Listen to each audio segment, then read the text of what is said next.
Welcome in, guys. It's Brad with College SportsCast, and we are here to do Game Day Pick'em Week 11.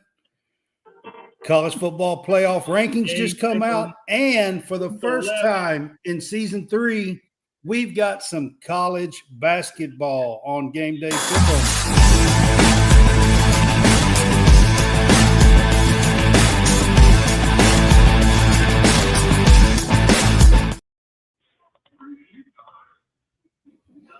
What's up, guys? It's Brad Harvey. I am here with John Roberts, top right, John Hammonds at the bottom.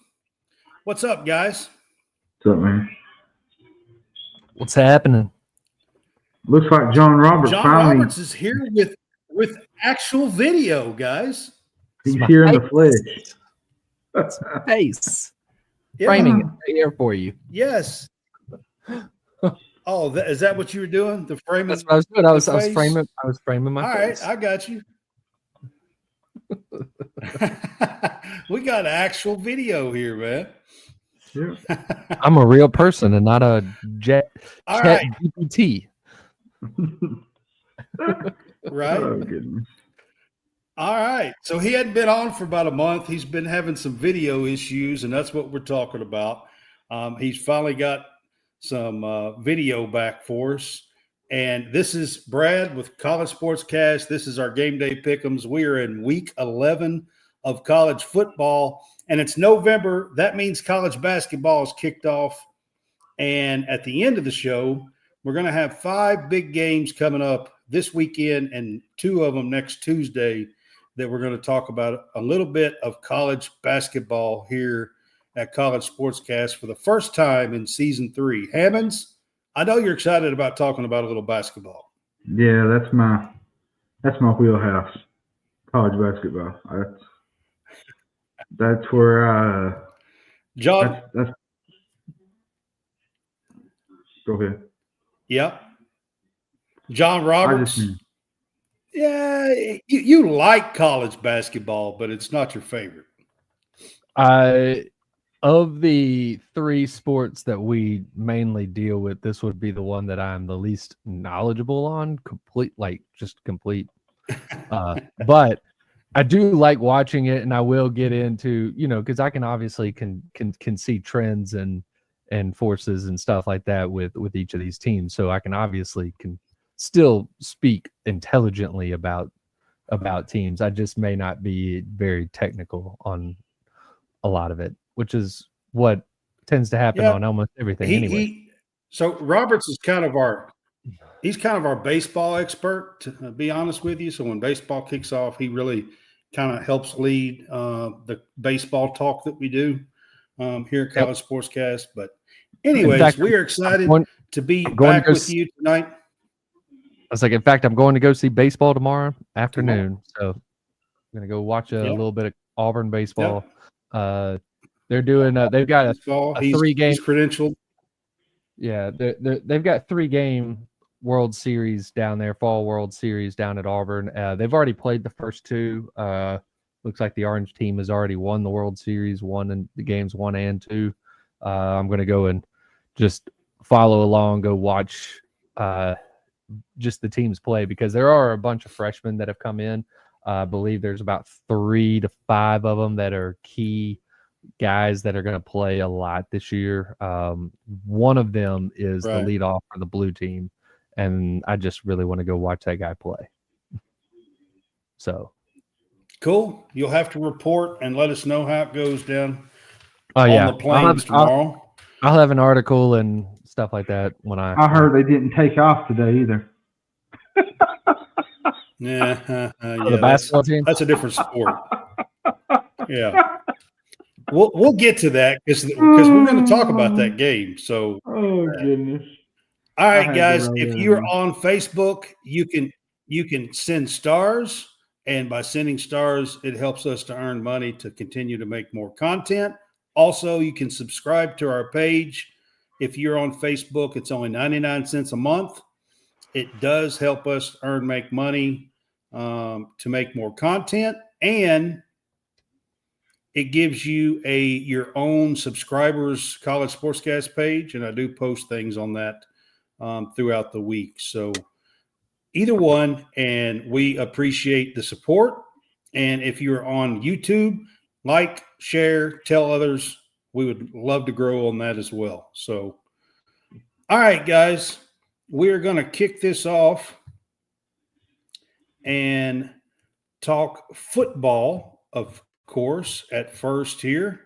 And I've got 10 games lined up for us this week on football. And we're going to start out in the ACC. We've got Miami taking on Georgia Tech at Georgia Tech.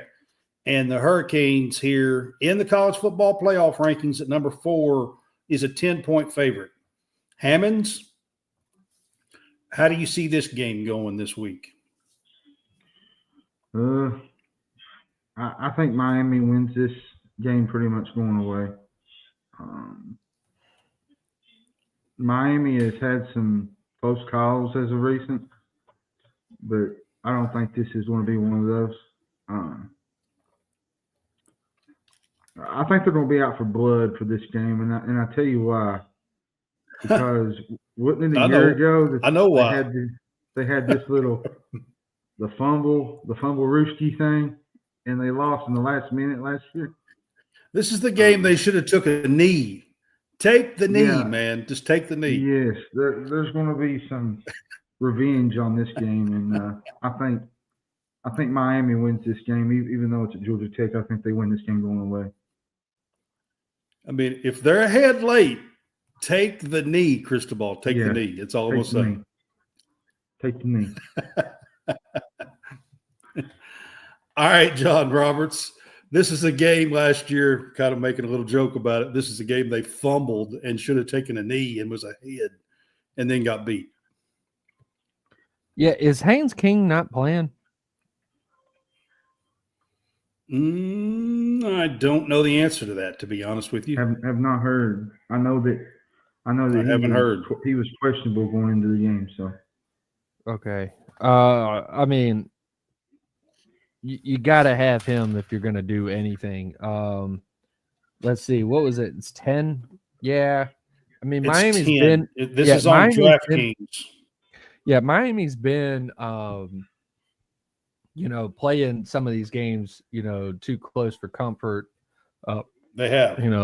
The Florida State game was like that. The Cal game was like that. I mean, there was a bunch of them that were like that. But what I do think is that I think that they're going to start putting it together. I think that they will have a comfortable win here. I think that they will cover the 10. So I'm going Miami on this one. I think that their quarterback is just going to be too much for the Georgia Tech defense, and I like the head coach for Georgia Tech. I really do. I think he's going to build something over there, but this is just not going to be his game. This is not going to be his day. So it'll be Miami on this one. All right. I agree with both of you. Miami really has played a lot closer games than what they should have lately. I like what Georgia Tech is doing. I think offensive and defensive line throughout the season, they have controlled a few games that maybe they shouldn't have, but they did. The Yellow Jackets did. And Cam Ward, I think he's special. I said he's special last year. I've been saying this for a while. My thing is with Miami, 4 of the last 5 games, they've given up 31 or more points on defense. If this team is going to make a run, not just 2, but in the college football playoffs, they've got to shore up some defensive problems on this team. Yeah, I even me and you talked about this Tuesday or Wednesday night. I think Miami's biggest challenge is what do they do when they face some stiff competition in the playoff? How do they?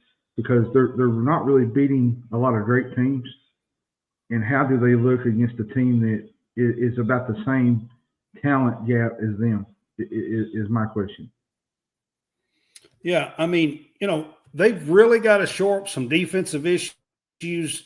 Giving up 31 plus points for the last 5 games is an issue, man. I'm telling you, that's an issue. And this Georgia Tech team at home, they could make a surprise here, but I think Miami is by far the better team. I think Miami should go in, and I am going to pick them to cover this. But it wouldn't surprise me if this game is a lot closer than what it should be. Yep. It wouldn't I'm surprise just kind me. of curious. I've been looking in these comments. Why does it say Facebook user? I'm not sure, John. Not sure, man. All right. So we've got the next game. We're going into the SEC. We've got Florida taking on Texas. This is at Texas. This is kind of a large spread. Florida's been playing a little better. They played Georgia close. Georgia beat Texas. And it's a 21.5-point spread on DraftKings this evening, John. What do you think on this game? Florida lost their quarterback to ACL injury, Graham Mertz. Then they lost DJ Lagway last week. And Evan. Yeah, Lagway's not playing. And Lagway's not playing. Now Warner is going to start for Florida. So Lagway was officially ruled out. Is that what it was? Yes. Or is he just not starting? Because I didn't know. No. He's hurt. Here's the problem. I know he's hurt. Here's the problem. You got Warner, who gets his first ever college start on the road against a team that's allowing the fewest yards and second fewest points in the entire country. Florida's going to struggle to move the football tomorrow. I think this spread's about right. Now, I would probably have it about 18, but first time starting on the road in an environment like that, it's in Texas, and Brad, Texas ain't been playing great either. They're due for a. They haven't. They struggled only a 3-point win against Vandy. They lost to Georgia. That's why I say they're due a game where they just come out and just dominate, and I think this is that game. That's not to say that Florida hasn't played better in the last couple of weeks, but this is a different animal than they're accustomed to playing.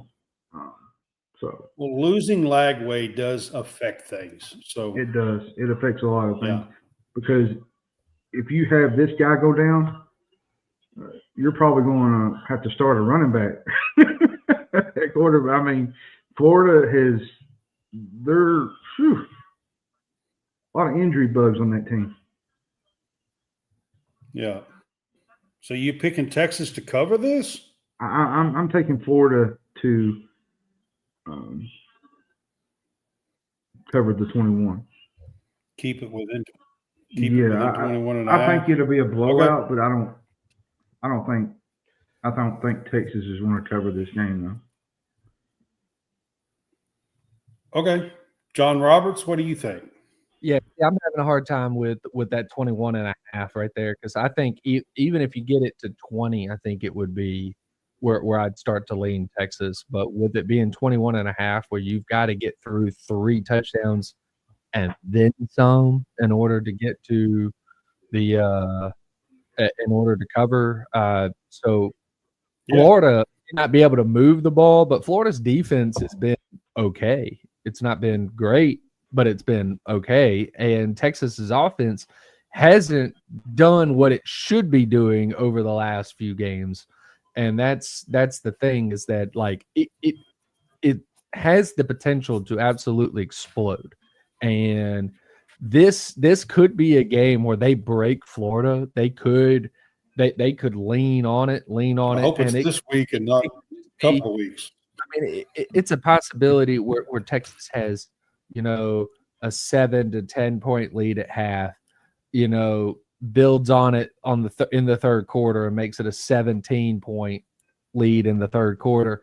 And then in the fourth quarter, they could put the finishing touches and win by 24. I just think at the same time, they could have a 3-point lead going into halftime, a 10-point lead after the third quarter, and only win by 17 or 20 at the end of the game. And you're now down, you don't cover. So it's just one of those where I'm not 100% sure whether this is something, whether I want to pick Texas just because, I know they're the better team. They are the more complete team on this. And obviously, Florida is down with their two quarterbacks. If they had Lagway, this would be much closer. And obviously I think the point spread would be much better than that. Then it wouldn't be a 21.5. It would be probably, 12 or something like that. I'm going to go Florida on this one. I'm going to say that they cover, that they keep it inside the 21.5. And even if it's just 21, the hook right there, I think could be the ultimate decider right there. It could still just be 21. So, well, here's my thing. I agree with you both. Florida has been playing a whole lot better than I expected them to play. Lagway has come in and filled in for Mertz really good, and they have played much, much better, this Florida team has, than what I was expecting them to play this year. However, losing Lagway, going to your third string guy, a Yale transfer, by the way, is and going on the road for your first start in the SEC to Texas is a pretty big monster here. To right. tackle. And then here's the thing on the Texas side of it. Texas has not played the same since they reinserted Quinn Ewers. When Manning was in there, when he replaced him while Ewers was hurt, they were lights out, 40-some points a game and everything. But about 3-4 weeks ago now, Ewers comes back, and they just haven't quite clicked and looked the same as they have early in the season. Now, what gives is Ewers finally going to click back with the team? I'm not real sure. Early, before he got hurt, he was playing much better, I think, than what he's played the last 2 or 3 games. So I'm kind of torn. I kind of lean the way you guys did, but I'm gonna pick the opposite here. I'm gonna say this is the game that Ewers and Texas finally clicks again.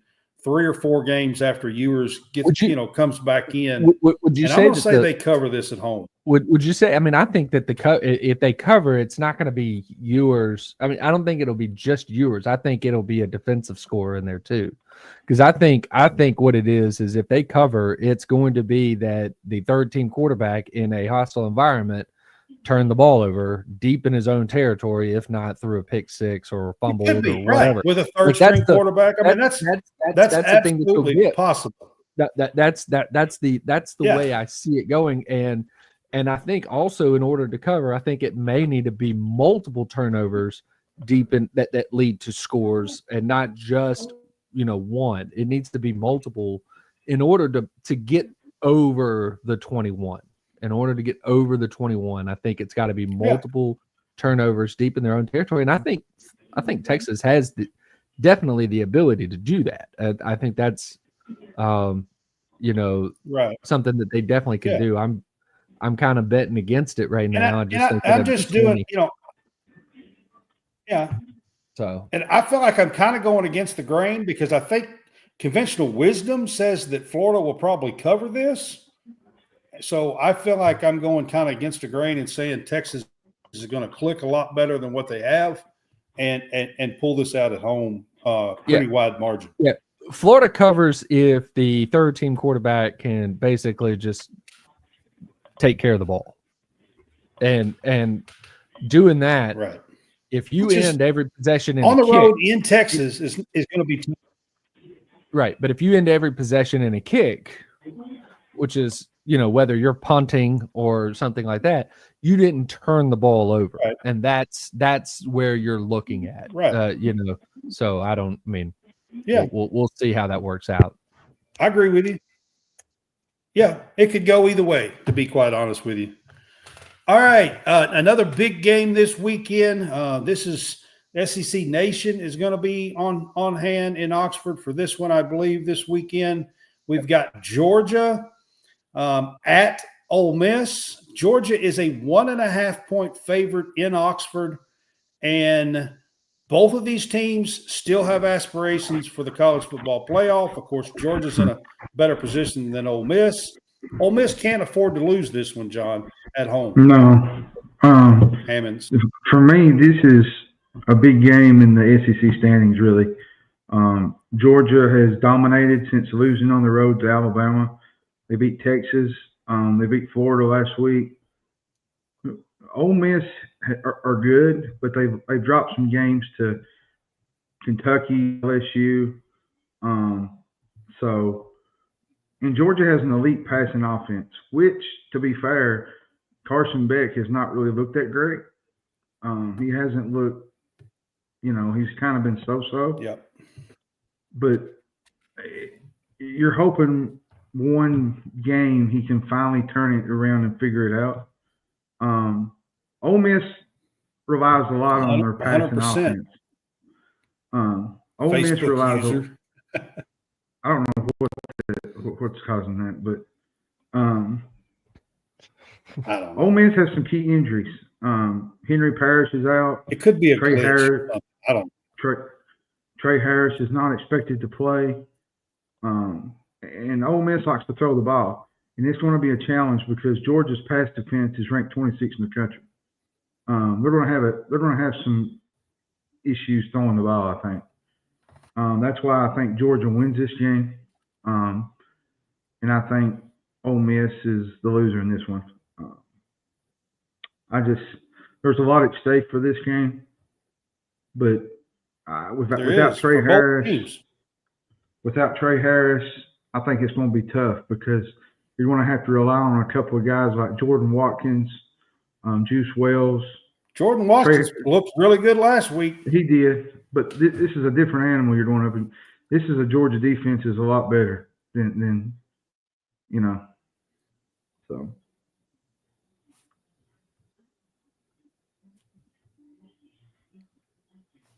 All right, John Roberts, what do you think on this game? Yeah, so look, I was just down in Ole Miss, and I saw the campus. On a Wednesday, the campus was not really buzzing the way that I thought it should be for a Wednesday week of Georgia and whatnot. But I think if you look at SEC Nation, or if you watch Paul or anything like that, you probably saw that they have, got the tents in the Grove. They've got everything set up. We actually saw the SEC Nation bus driving to Oxford as we were leaving on Wednesday, or on Thursday. So on Thursday morning when we were driving away, we saw the SEC Nation bus coming into town. So going in.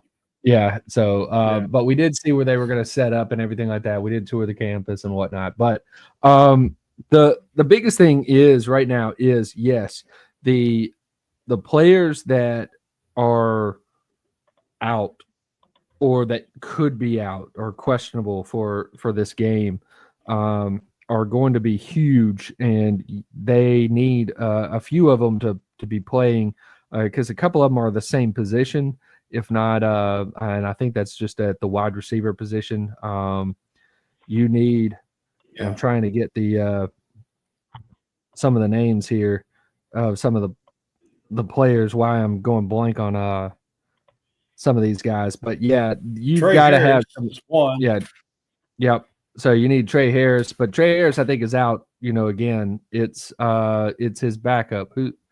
His backup is the one that they need to have playing. I think that's who it is. Well, I mean, Jordan Watkins played really well. You got Juice Wells. Yeah, there you go. That's a wide receiver that plays for them. Well, and you got Caden Prieskorn, the tight end. He's pretty good. Yeah, Caden Prieskorn is the other one that's hurt. Prieskorn's the other one that's hurt. Right. So he was out last week. Right. So there's going to be a few of them that you're going to need a few of those guys to play. I think they're supposed to be getting an offensive lineman back that played early in the season but has been out since. So that should hopefully help. They're going to be very reliant on their defense. So it's going to be interesting to see that defensive line versus Georgia's offensive line. I know Georgia's offensive line should be also getting healthier as we are going.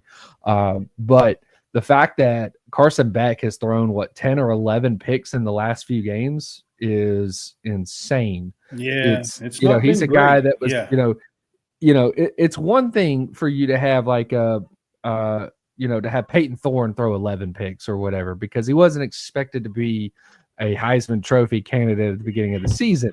But it's another thing when it's, the Georgia starting quarterback is the guy that's throwing all these picks. So that's a bit concerning.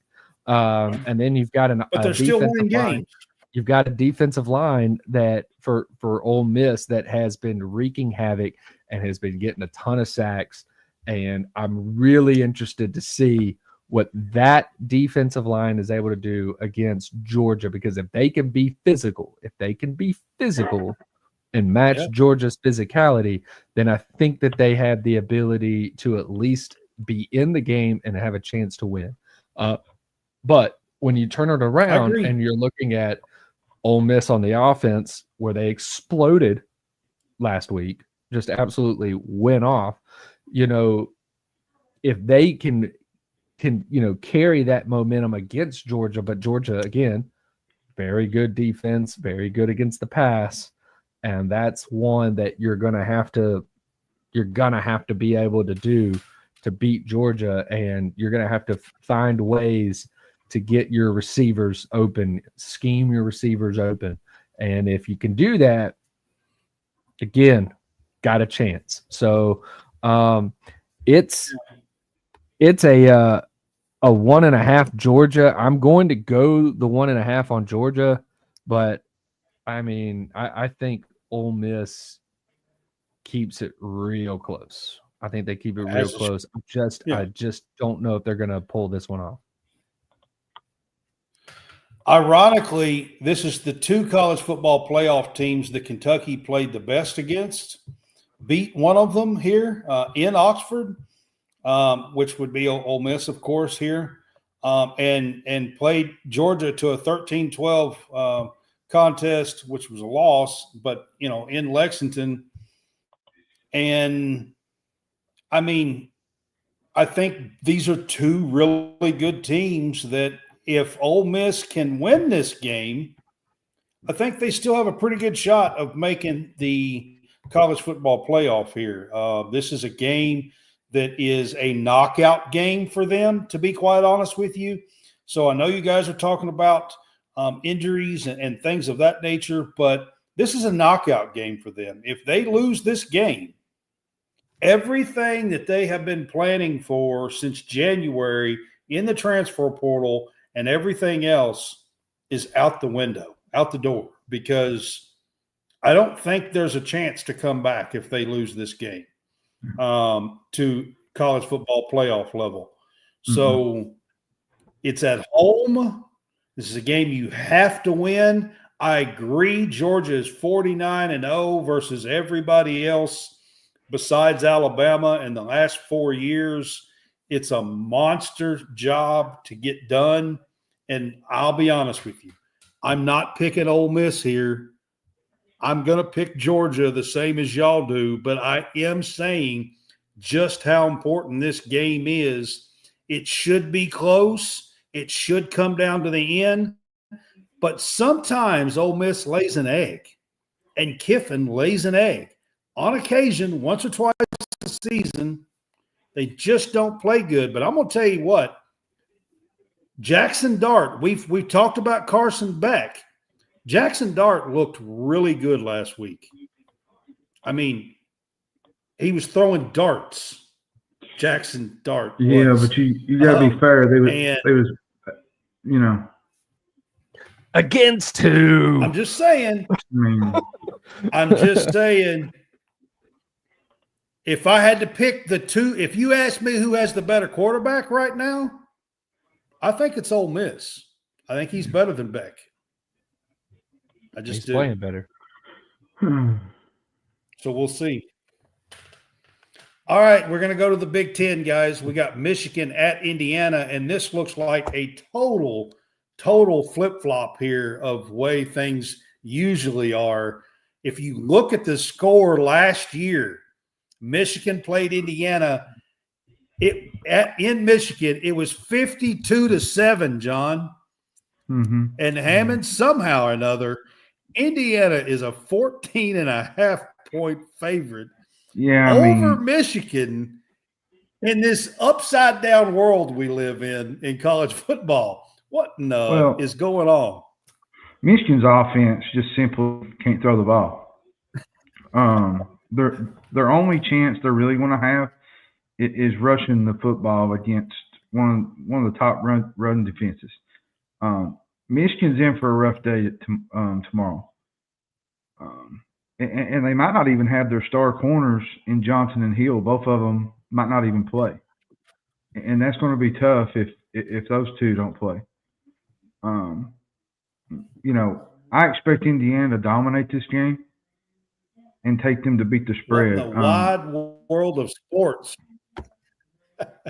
I mean, give me Indiana and the 14 points. I mean, I just don't trust Michigan to win this game, especially with their offense. And I'm going to tell you something. Bloomington, even though this is a down Michigan team, this place is going to be raucous, man. They've not had a team like this in quite some time. And I wouldn't be shocked if the goalpost came down tomorrow, because they've had their fair shares of losses to Michigan. They beat them. The 2020 team did beat Michigan. That's the only one. Yeah, but be fair, that was during COVID. To be fair, that was during COVID. I mean, I'm just pointing out that's the only time that I can think of in 20 years that they beat them. It was the 2020 team. I just think tomorrow is going to be bad news for Michigan. Michigan's walking into a really tough situation. Thinks Indiana smokes them. Okay. I do too. I think y'all are all smoking. I pick them to cover. I mean, all right, John. This is not a good. This is not a good Michigan team. This is the baseline. 14.5 is the baseline right now. I am just simply stating the facts in college football. So 14.5 is the baseline. They've beaten every team by a minimum of 14 points. 14 points. Yep. Yes. Yep. So, that's the baseline. So if they don't cover, they still could beat the team by 14 points. But then you miss it just because you got the hook there. So I'm still going to say that they're going to cover, because I'm going to go with that it's going to be more than 14. But yeah, Michigan's just not good. This is one of the worst defending national champions in history. In a long time. So Auburn was bad in 2011, but they weren't this. I don't think they were this bad. I'd have to go take a look. They were probably 8-4 coming off of their national championship, and then they went 3-9 the next year. So in 2000, is Michigan 5-4? Is that where they're at? 5-4, I think. Possibly. So I think they're 5-4. Yeah, they're 5-4. 5-4 versus 9-0. So so Auburn, I think, was 8-4. So I mean, in order for Michigan to be 8-4, they've got to win out, which means they have to beat Indiana and Ohio State, which ain't happening. Ain't happening. So and then I don't remember what LSU after their 2019 run, it was the COVID year, and I don't remember what they did, but I think they were still pretty okay. I think they were okay. It was an all SEC. It was a 10-game all SEC schedule, but I don't think they were like absolutely dreadful the year after. I don't know of another team that was just this bad. They started out good on defense, and I think 100%. I'm just kind of agging stuff on. I think that I think that the defense is just wearing out, because it's, you're 9 games in and you're the only thing that's keeping the games, relatively close. Whatever games are close, it's because of the defense. It's not because the offense just went off, in a shootout. Because if you get in a shootout,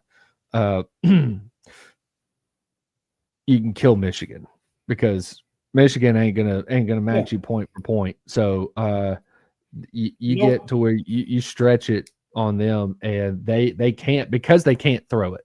Because they can't throw it, they cannot come back. I mean, it would have to be, they would have to be able to play ball control, game management, and run the ball to be able to win the games. And see, the difference right now is that, like, between Michigan and Vanderbilt, and it's weird to even have this comparison. Between Michigan and Vanderbilt, the difference is that Diego Pavia actually can make plays with his arm, even though his arm is not, necessarily that great.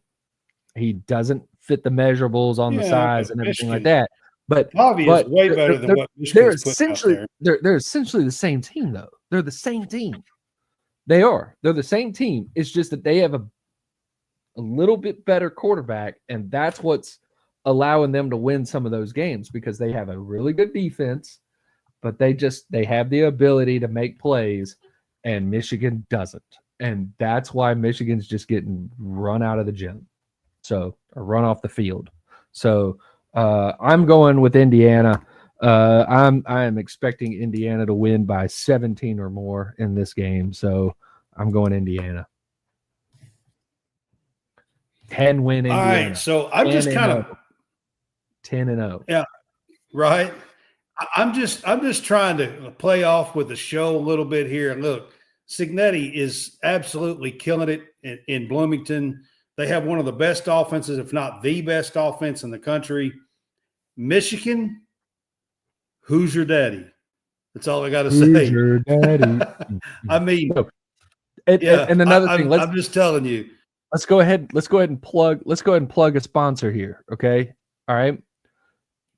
A huge Michigan supporter, Connor from Home Field Apparel. I'm not actually wearing Home Field Apparel. I apologize, but Connor from Home Field Apparel, huge Michigan, or sorry, huge Indiana supporter.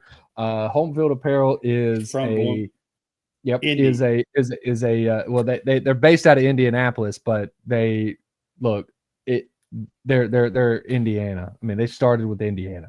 So, but they are a vintage college licensed apparel company. Some of the most comfortable shirts. They have over 180 teams, schools that they have licensed. They have some pro, but they are also they've got some non-school based stuff that is just home field. They've got stickers, hats, socks, a little bit, joggers, hoodies, bomber jackets, along with their t-shirts. Their t-shirts are what they made their name on, but everything else is awesome. Very much just got the cool looks, the retro looks, all the different designs from your team's all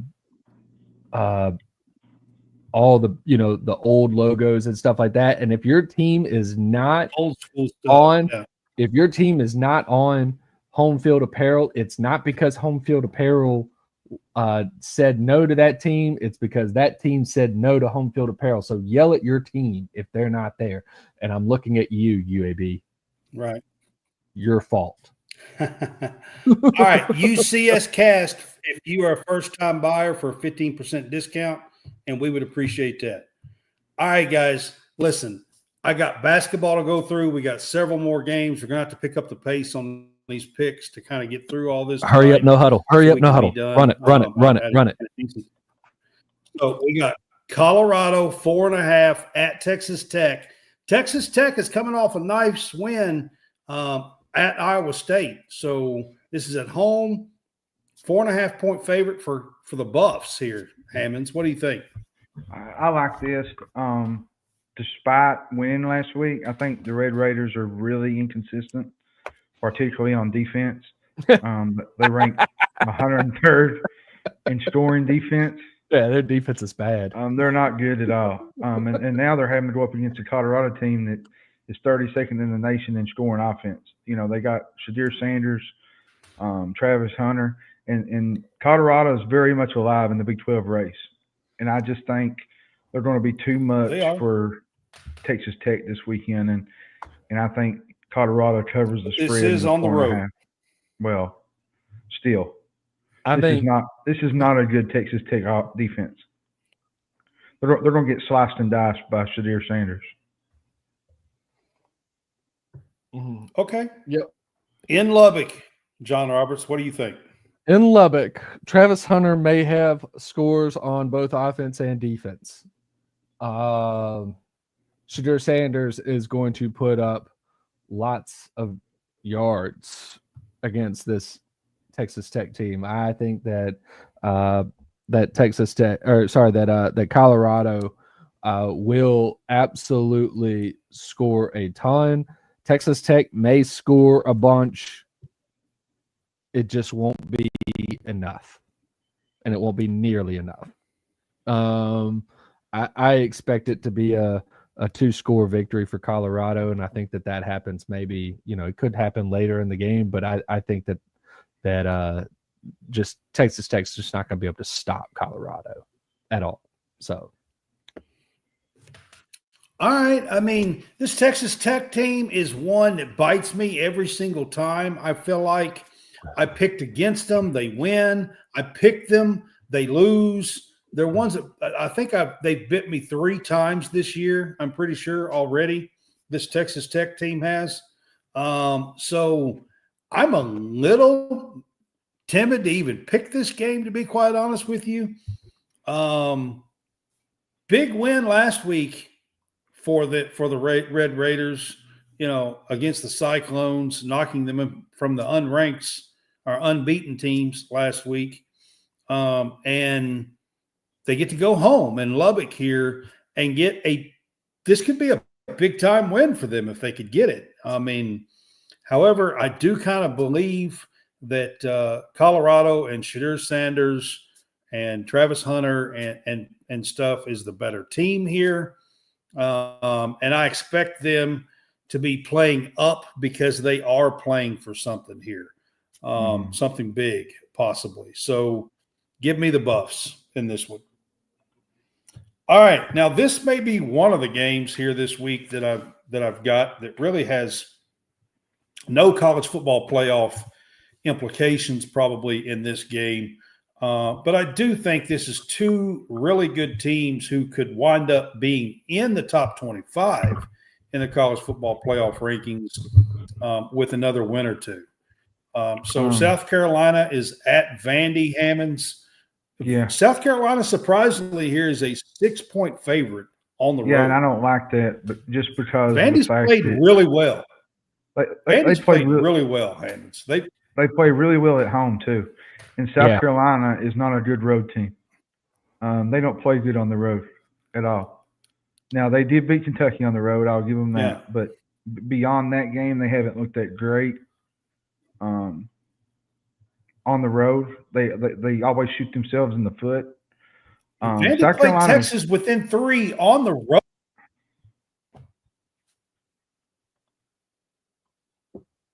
Do what? Who? I said Vandy played Texas within 3 on the road. I mean, that's how good they are, I think. Yeah. I think Vandy has covered the spread in back-to-back games coming into this one, and in 5 of their last 6. So I think they keep going. I like Vandy to win and cover. I just don't trust this South Carolina offense on the road. They sometimes get into lulls offensively against teams that are better than they are, like on the road.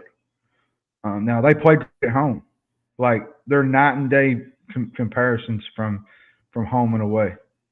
But I more or less look at this from a standpoint that Vandy has been difficult to beat at home.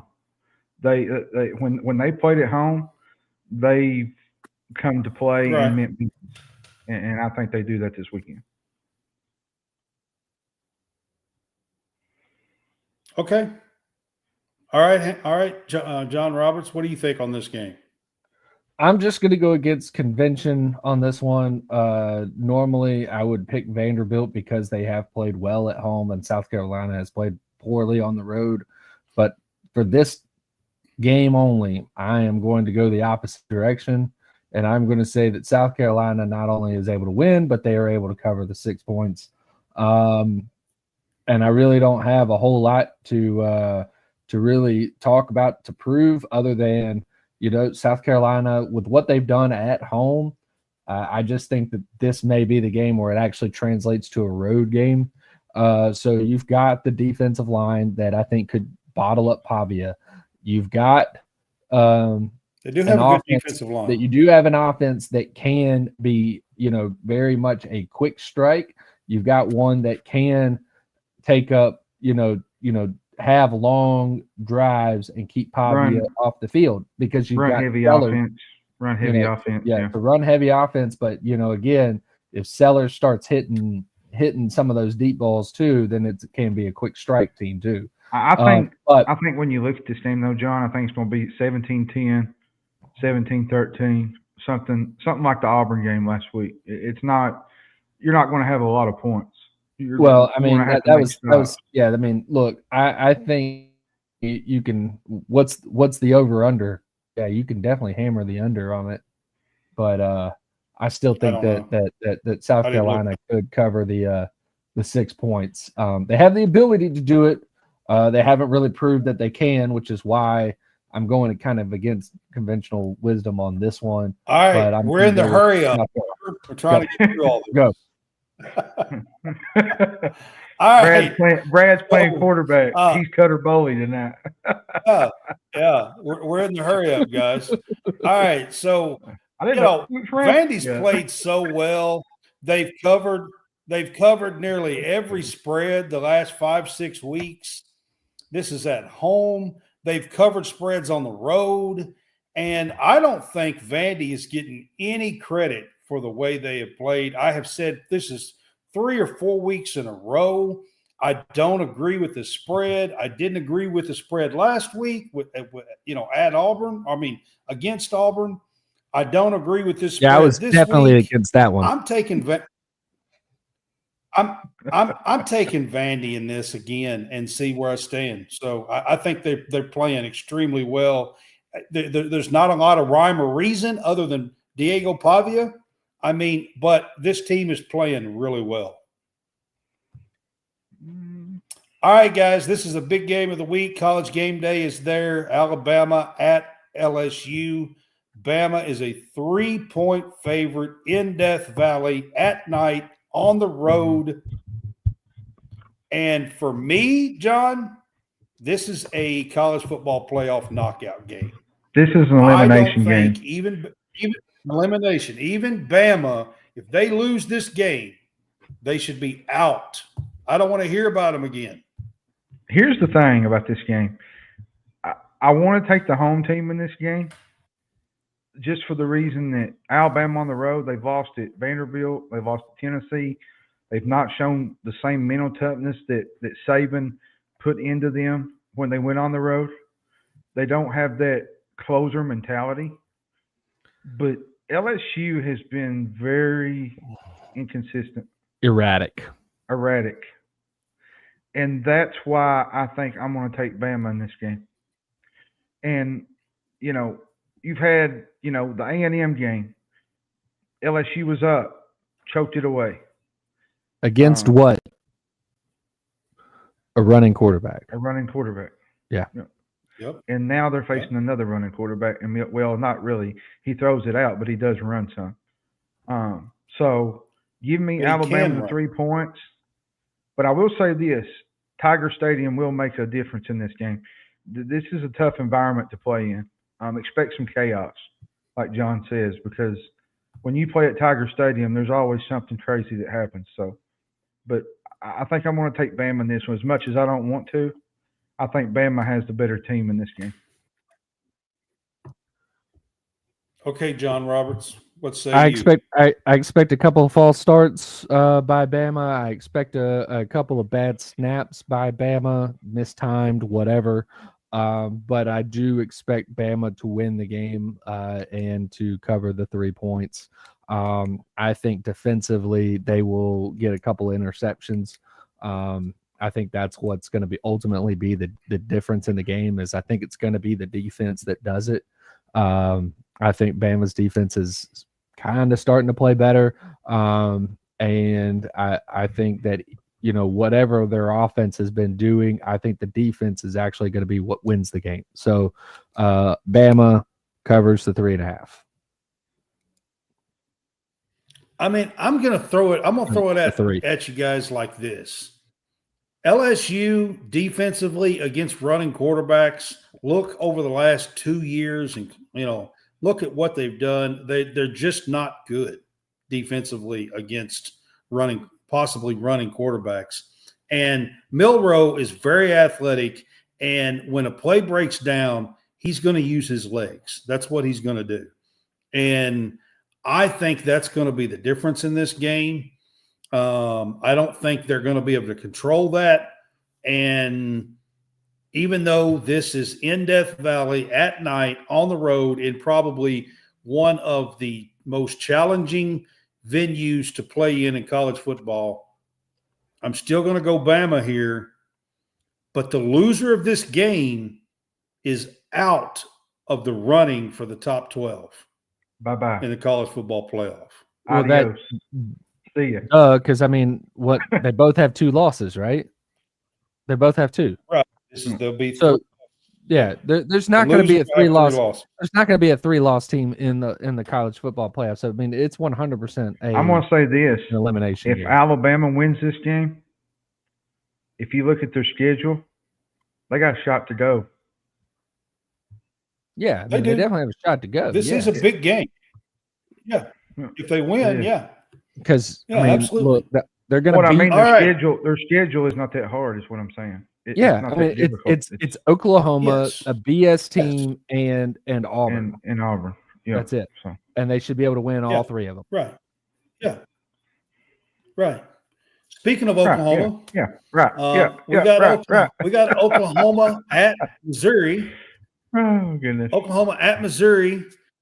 Somehow or another, as bad as Oklahoma has played, they are a 3-point favorite at Missouri, which kind of blows my mind. Cooks has to be 100% out of the game. If Cook is out. Cook is out tomorrow. He's 100% out. Okay.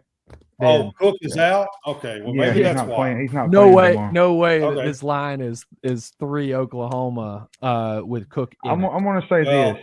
That's what it was this evening. The Sooners' offense has improved since they switched coordinators and quarterbacks. They've looked a lot better. Missouri is reeling. Is Jackson Arnold back in? It doesn't matter who's in for Oklahoma. They're going to beat Mizzou. I think he is. I think Arnold's back in. I think Arnold's back. And I wouldn't care. Here's the thing, Brad. We said this before the season started. We was kind of, I wouldn't say bullish on Missouri, but we really didn't know. Their seasons is in shambles. They haven't lived up to expectations. They haven't done what we thought they would 6-2. I'd take it. I'd take it at this point, but I'm just saying I would take it. I anticipate OU's defense creating some problems with Cook out. They're stout against the run. They can generate some pressure. And Pine is the quarterback, I believe, for Missouri tomorrow. Yeah. So Oklahoma ranks 4th nationally in tackles for a loss. They're a good defense. I think they'll be the reason why Oklahoma wins this game tomorrow. I think their defense will win this game, and I think they'll score enough points to win this game in Missouri tomorrow. And I think they cover the spread. Okay. I just don't think they can win without Cook. John Roberts? Even though Cook has not had a great year, Cook is the heart and soul of the team. And exactly. With him being out, because I mean, just look at the Auburn game. Auburn had it won until he came back in. Yeah. And like I said, if Auburn were worth a damn, then that game it would be they would be 5-3, not 6-2. But they're not worth a damn because Auburn sucks, and therefore Missouri came back and won that game. Anyway, so with that being said, Pine's not that good. Oklahoma's defense will stop him. All you have to do is key in on the rush, and they don't have great running backs at the moment. So, that's really your biggest difference right there. And with the win, Oklahoma goes bowling. Boomer Sooner, right? That's a lot. That's a lot to play for. Yeah, and so Pine's not going to be the difference maker. They don't have a good enough a rushing attack right now because I don't even think their number one running back is back or is playing at all. So they just have to key in on the rush, and they'll stop it. It will be Boomer Sooner bowling. Next game. All right. I mean, it's tough. This one's tough for me because I really expected this Missouri team to be much better than what they have been. But with Cook out, man, I got to go Oklahoma here. I mean, I got to go with the Sooners with Cook out. I mean, there's just they have not looked good when Cook has not been in or around the game here. So I just got to go Oklahoma. Well, and he played hurt. All right, last Big Ten game. Yeah, last Big Ten game, Washington at Penn State. Penn State is a 12.5-point favorite at home, coming off of the loss to Ohio State last week. Do they bounce back, Hammonds? And they are like 6 in the college football playoff. Yes, they do. I got confused. Yes, they bounce back. Washington is 0-3 on the road. They've allowed 71 points in their last 2 road games at Indiana and at Iowa, and that should tell you everything I need to know about this game. They'll be on the bad end of this game.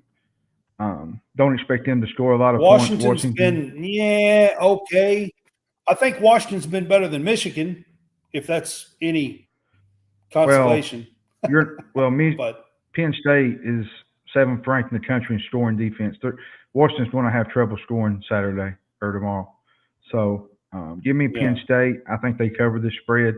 I think they regroup after losing to Ohio State, and they win this game and continue to play for a shot at the playoff.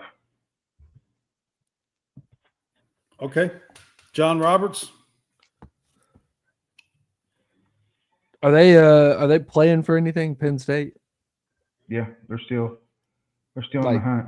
They're still in the hunt. Number 6. And do they should they only got one loss, and they're should they be number 6? Should they be number 6? There's some questions about that, but yeah, that's another topic. Think so. Yeah. Okay, so I'm going to go with Penn State wins the game, but they do not cover. I don't think that they'll win by 12.5 or 13. I don't think they'll win by 13. Yeah, I mean that's a little high, to be honest, because the one thing this Penn State, and it seems like they always do that, no matter what year, no matter what quarterback, no matter what coordinator, seems like they struggle to score points. It kind of reminds me of somebody else I know that I won't mention right now. But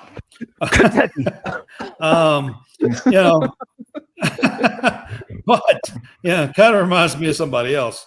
But having said that, 12.5. I mean, come on. They may not score 20 points. So, I mean, I expect them to win, but gosh, you got to win by 2 touchdowns basically to cover 12.5 points. Mm-hmm. But Washington's not. Are they gonna put up? Washington's not a great but road if team they either. if Washington scores 13 points, Penn State's got to score above 26 to cover the spread. Can they do that? I don't know if Penn State can put up 26 points. I think they can. This is not a good Washington team, to be honest. I mean, that's my goal. That's my thing with it. I tell you what, Hammonds, I'm going to go with you. I'm going to pick Penn State because I think they will win this game. But this point spread worries the crap out of me, is all I got to say. I will say this. Let me give you this. If Penn State wins by more than 12, listen, if Penn State wins by more than 12, you got to wear a Cowboys jersey. I don't even have a Cowboys jersey, and I am not wearing a Cowboys jersey. It's not happening. You can give that one up. Oh, God. All right. We're going to end the football, and we got to do this pretty quick, but the Holy War is going on out in Utah. This is a big one. In Utah, they call this game the Holy War. It is BYU at Utah, and BYU is a 3.5-point favorite. Of course, they are still undefeated. Utah has had a disappointing season so far for Kyle Whittingham. Hammonds, what do you think? I'm going to say this. The Utes have been a mess on offense against Big 12 competition, and it starts with their passing game. Their passing game is not great at all. Now, they're going up against Rising's out for the year. And they're going up against a really good pass defense in BYU. And I think the Cougars win this game just for the fact their secondary will be the reason why. But to me, this is a scary game, man. And I say that because this is a rivalry game. This is the Holy War. It's at Utah. It is. You can throw all the records out of these type of games. But I think BYU will take care of business in this game. But this is tough for me because when it comes to these kind of games, you just don't know what to expect. And so, but I'm going to lean with the team that 100%. But BYU is the better team. I'm going to lean with the team that's done what they've done all year, and that's BYU, and hopefully they continue to do what they've been doing. Yeah. All right, John Roberts. BYU. Okay, there you go. That's it. I just wanted to be quick. BYU. Okay. I mean, honestly, that's what I'm going to do too. I think BYU has been the much better team all year long, and I think they deserve to be higher in the college football playoff rankings than 9. To be quite honest with you, I did a blind resume thing on the Big Fuss show this week, and switch them in Penn State. The reason why. Switch them in Penn State. Yeah, well, I actually had them in Miami in a blind resume, and they have a better resume than Miami, to be honest. I think so. I'm going to take the Cougars here, and I've been a big proponent of Utah. I think anybody that watches my show would know that, but I'm taking the BYU Cougars here in this game. I think they go in and win the Holy War here, and there's a reason why that rivalry is really heated and hated. It's the reason why it's called the Holy War out in Utah. So. With that, I'm going to let one of our Howie Fresh talk about the Real Fresh channel real quick, and then we're going to come back and we are going to do basketball. You need new entertainment. You need full-length content. You need the Real Fresh channel. Hey, I'm Howie Fresh from the Real Fresh channel. Subscribe today on YouTube. We have new content. We are a network of podcasters putting out new stuff every single day. Whether you need sports, pro or college, whether you need comedies, whether you need pop culture, whether you need wrestling, we've got so much content on there. Gaming, check it out. Live, not live, we've got it all. The Real Fresh channel, subscribe today. All right, guys, that was Howie Fresh on the Real Fresh channel. And we are also on WSBN TV, channel 30. Just want to throw that up real quick while I do that. And then, guys, for the very first time on Game Day Pick'em this year, we are switching to basketball. I've got 5 games here to talk about. There are 3 tomorrow. And the first game we're going to talk about is Tennessee is at Louisville. Tennessee. Let me give you my pick, and then I got to do Tennessee is a 1.5-point favorite. I got to do something real quick. I'll give you my pick first. I like Tennessee in this game. Louisville, to me, they got a new coach, Pat Kelsey, new pieces, new players.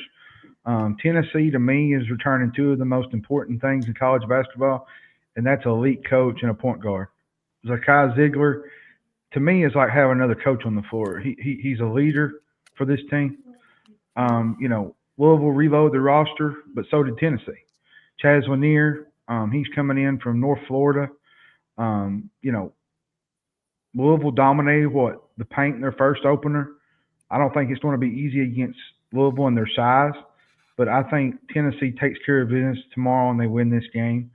I think they covered the 1.5 at Louisville. Okay. I like this Tennessee team, though. All right, John Roberts, what do you think on this game?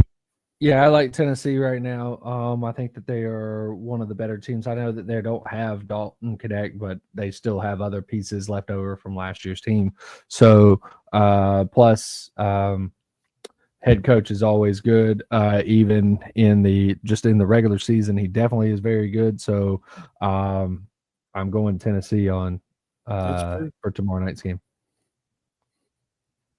I mean, all that's true. I hear you. And Rick Barnes is a definite top-notch head coach in the regular season for sure, 100%.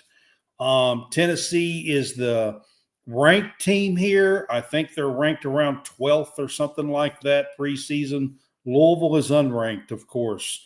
They've had Kenny the last 2 years, Kenny Payne. They've been horrible. This is a great opportunity for Pat Kelsey. He has put together a pretty good roster. He is trying to fire up the fan base.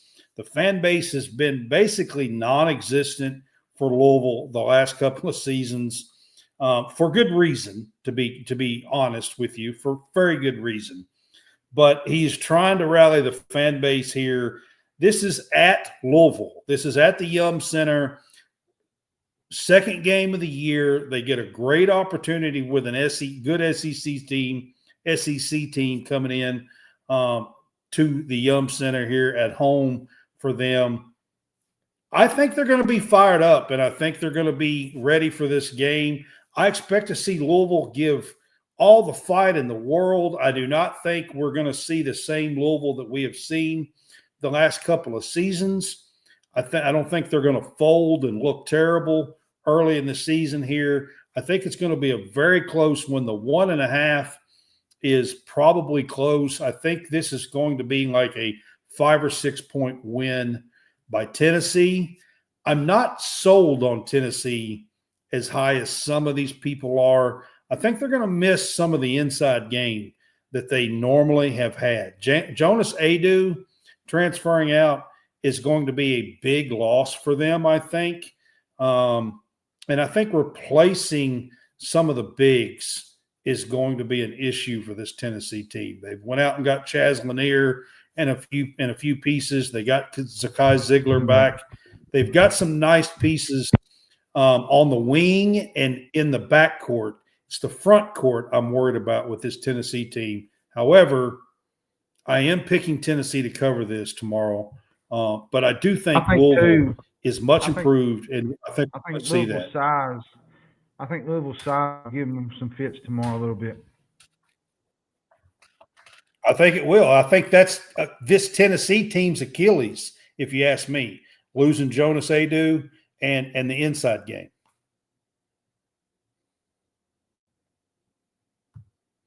All right. The next one tomorrow is a little bit later tomorrow evening. We got Baylor at I'm not sure. Is this a neutral site game, John? I think it is, isn't it?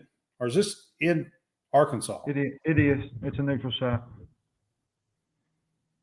That's what I thought. This is a neutral site game. So Baylor versus Arkansas, 1.5 Baylor, after Baylor gets blown out by Gonzaga. So I'm game gonna say 2 this. here. Is this a reset, John? I'm gonna say this. I know that John Calipari's at Arkansas. I don't want everybody to think that I'm going around saying this and that about Cal. I'm not. But until you find an offense and can shoot better than you did, the last 2 games against TCU and the exhibition in Lipscomb, you're going to have problems against these better teams. You know, you can't go 4 for 17 from the field and 3-point line and win many games in the SEC.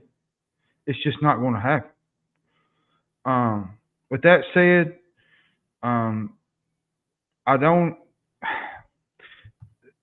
this offense relies on Boogie Flan and Davis. And I don't see that working enough to win this game. I think Baylor is going to be regrouped. They're going to be ready to go in this one. I think they got smoked. I'll say this. Baylor won't play as poorly as it did against Gonzaga. I think they're going to respond after losing like that, and I think they're going to cover this game against Arkansas. Arkansas is going to have some issues shooting the ball this year. Me and you talked about this last night. If you got guys going 4 for 17, and you're only getting it from a couple guys, and you got and you're not playing John L. Davis like he's the number 1 transfer portal in the country. If you're not playing him the right way, you're going to have struggles. And so might want to consider starting him, but I mean, what do I know? I mean, just saying.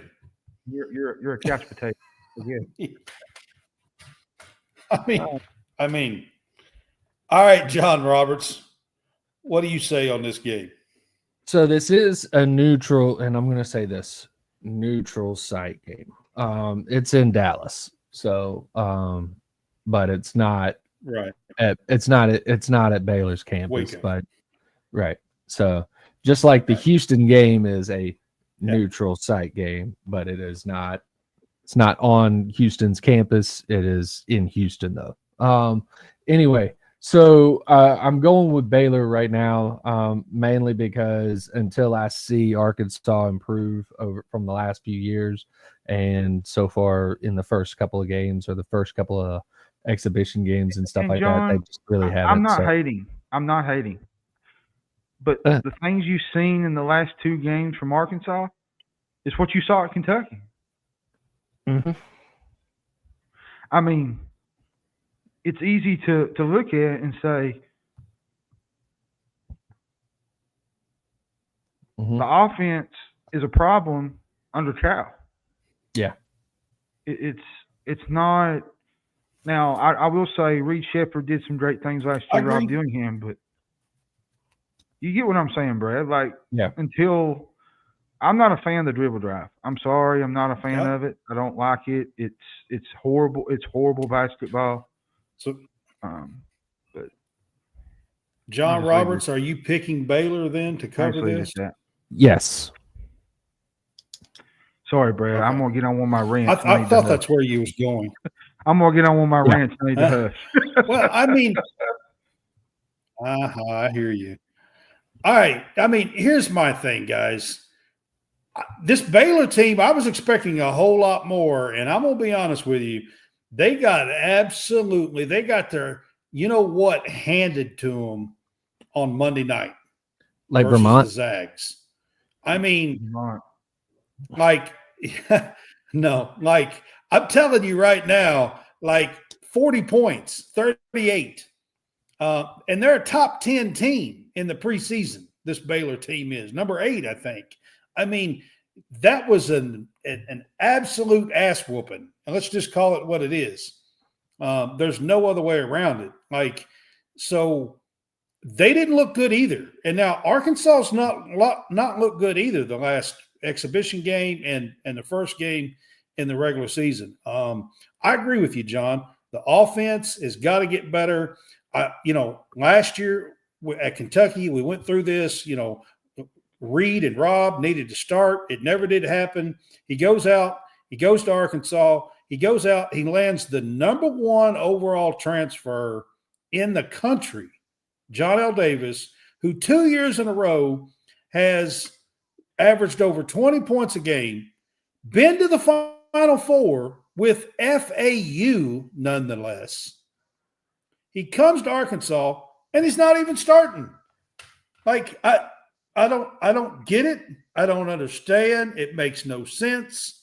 And they're struggling shooting, and he's the top shooting guard overall. He's a shooting guard, the top overall transfer. I will be 20 fair plus to you. points, 2 straight seasons. I will be fair to Calipari. He did start against Lipscomb.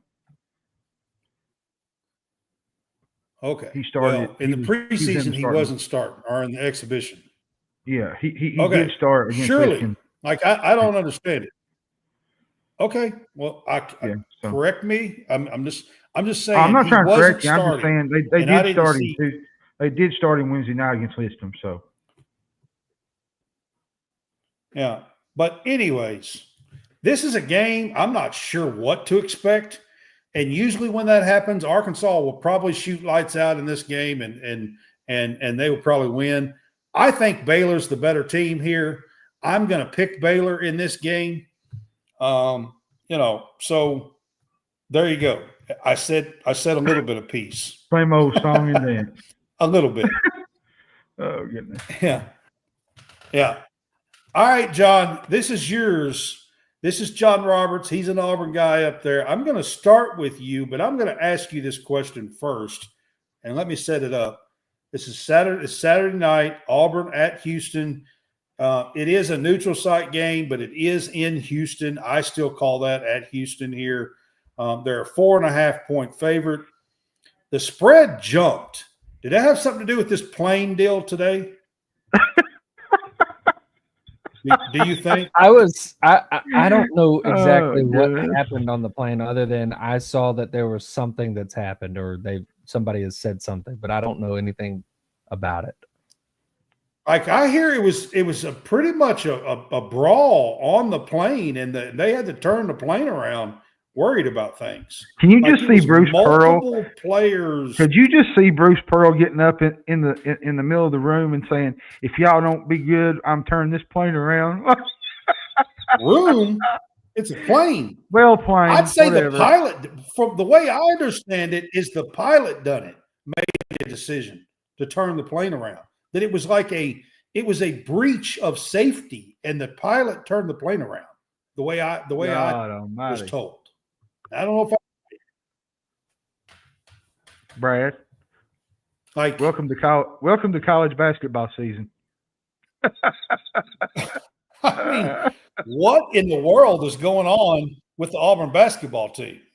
I mean, look, they probably were playing poker on the plane, and somebody they're competitive players, and probably had decided that somebody thought that they were cheap shotting, and they got mad.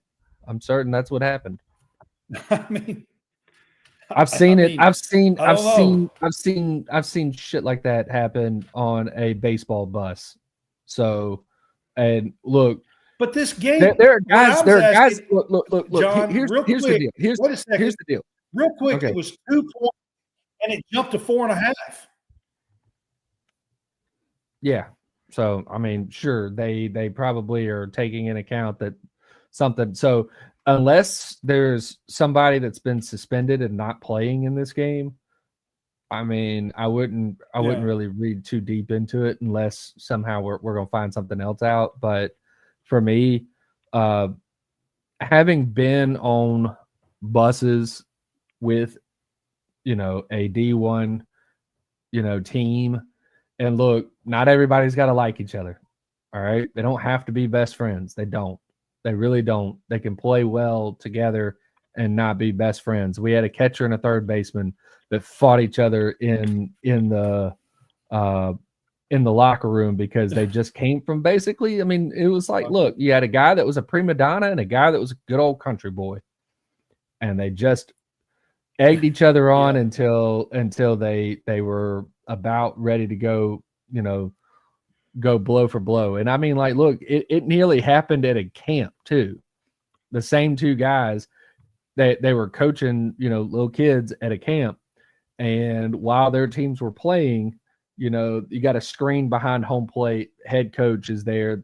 Those two guys are there, and they're just talking, crap to each other the whole time. And it nearly escalated to, blows right there.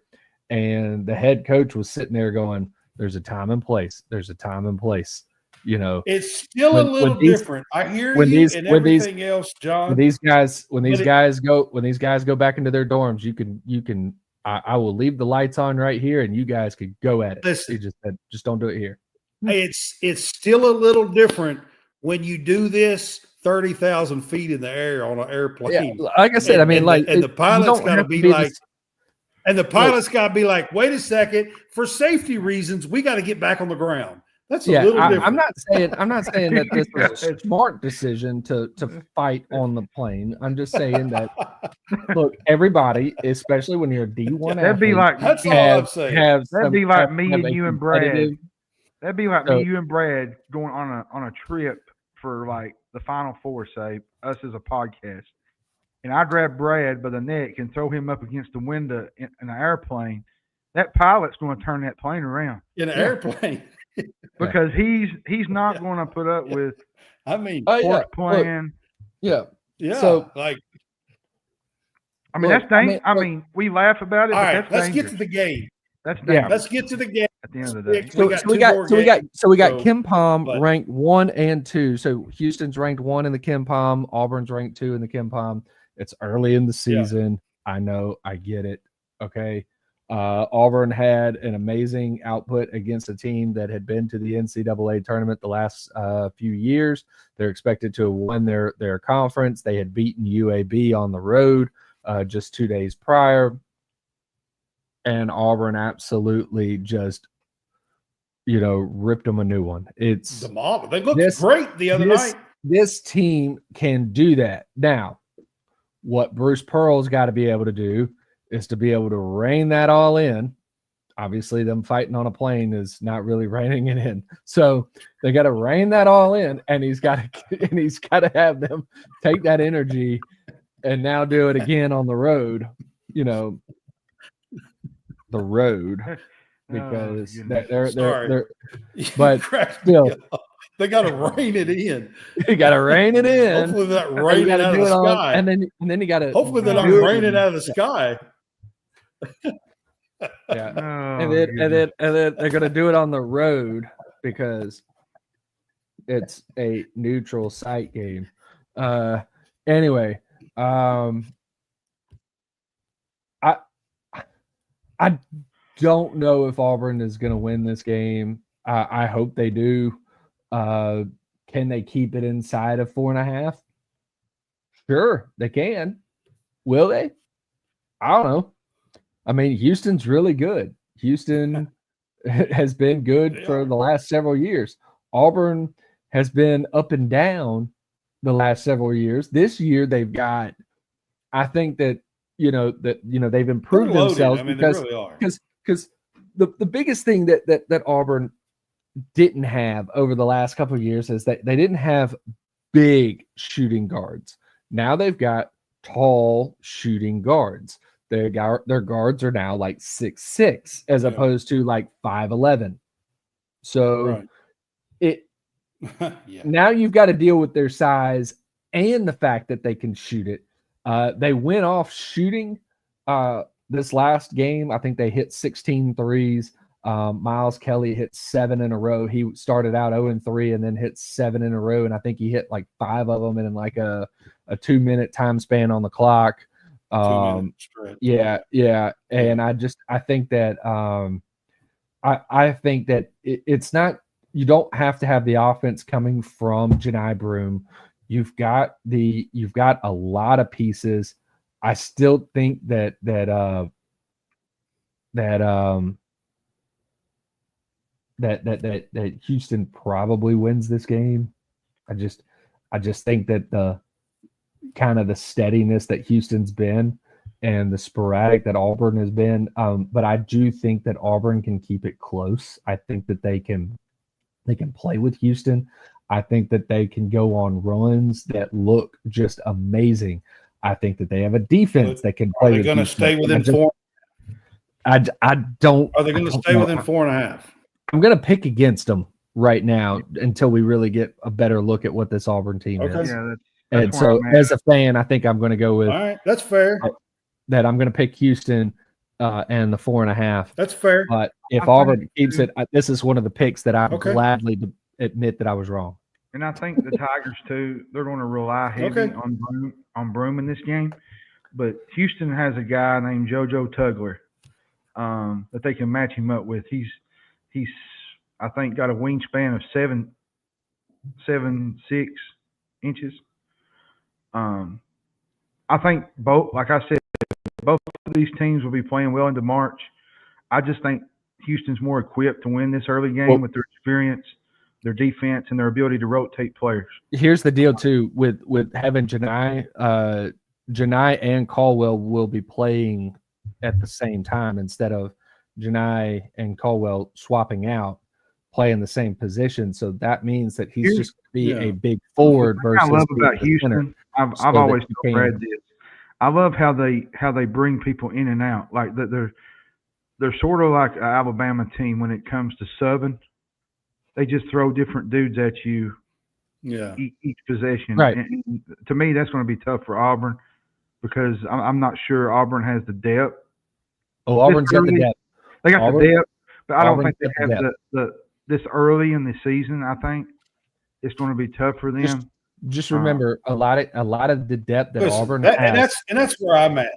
So y'all debated this for 7 minutes. To be quite honest with you, there's a lot of the depth that Auburn has was riding the bench or was starting for Auburn 2 years ago when Auburn didn't have a great team. There is a name I want to say that Auburn people need to kind of Pegues. He's one of them, but Miles Kelly. Miles Kelly, yes, I've already mentioned. Miles Kelly is a stud. Yeah. And if you've never heard his name, you'll hear his name quite a bit this year. Went off for 21. All right, we got to move on. You got to take a pick, and we got to move on. We got 2 more games to go. Well, we already said what we were doing. We already said it. I hadn't heard Hammonds. Hammonds is picking Houston. Which side? Did you say? Yeah, he's picking Houston. Okay. See? All right. Listen, I really like this Auburn team. I think Auburn is going to make a deep run, not only in the season, but also in the SEC here. I think they're going to be to me, I think Alabama and Auburn are the best 2 teams in the SEC. Preseason, early on, if I'm taking Auburn, Alabama as the best 2 teams in the SEC. I would love to see Auburn win this game because I think the SEC needs that. I don't think they need to go into Houston and have the Big 12 top team or one of the top teams here, them in Kansas, and lose this game. I would love to see Auburn win. However, early in the season, I just think Houston will get it done here. But here's what I'm going to do. I'm going to be different than y'all. I'm going to take Auburn in the points and the 4.5. But I really think Houston probably wins this. Speaking of Alabama, early. They only won by 9 points tonight against Arkansas State, just so you know. Yeah, it went 3 points at halftime. Yeah, they were up 3 at half, but they were able to get away with it at the last 5 minutes of the game. They were able to pull away. Yeah. All right. Tuesday night. We do not have point spreads on these yet.